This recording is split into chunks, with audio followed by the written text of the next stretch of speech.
Il fallait commencer la mise en valeur de ce canal creusé par les esclaves, par des Mornaliens également, qui a des travaux qui ont duré près de 4 ans, de 1826 à 1830. Donc la première tranche, tout juste derrière l'école de Pointe-Arrête, c'est un lieu symbolique. Donc nous voulons mettre en valeur les berges de ce canal, mais c'est un lieu aussi de réunion, un lieu de détente, afin que les Mornaliens puissent venir respirer l'air pur, l'air de la biodiversité. Mornalo, c'est une commune de grande biodiversité, vous le savez. Et ce canal qui est un symbole de Mornalo, le symbole de ce que fut Mornalo dans le temps, parce que les producteurs de canne pouvaient porter la canne jusqu'à Pointe-à-Pitre par ce biais-là, puisque ce canal aussi débouche sur le grand cul-de-sac marin. Donc il s'agit aujourd'hui de le mettre en valeur.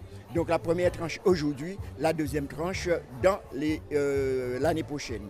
Aujourd'hui, donc, j'ai une double casquette donc, en tant que conseillère régionale et présidente de la CEMAG.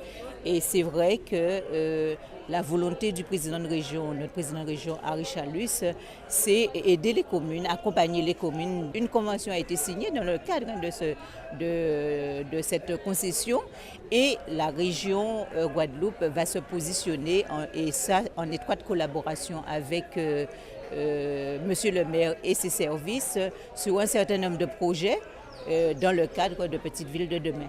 Dans le cadre des compétences du département, être présent, c'est fort. Il faut que sur cette dimension patrimoniale, nous serons là parce qu'au fait, quel est l'objectif surtout recherché? C'est que le Mornalien, voire le Guadeloupéen, s'approprie cet espace qui est le canal des Retours. Déjà, nous n'avons pas de traces de ce canal.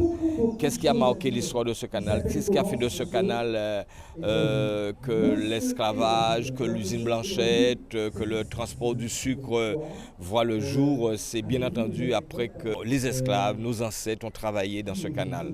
Donc, comment le mettre à portée des enfants, comment le mettre à portée de la jeunesse, comment le mettre à portée de la population pour que nous puissions revenir, redonner sa place dans la vie de Mornalo. Nous allons essayer de développer autour de ce canal tout ce qui dépend du nautisme, puisque, ça, comme je vous l'ai dit, ça débouche sur la baie à Vieux-Bourg, sur le grand cul-de-sac marin.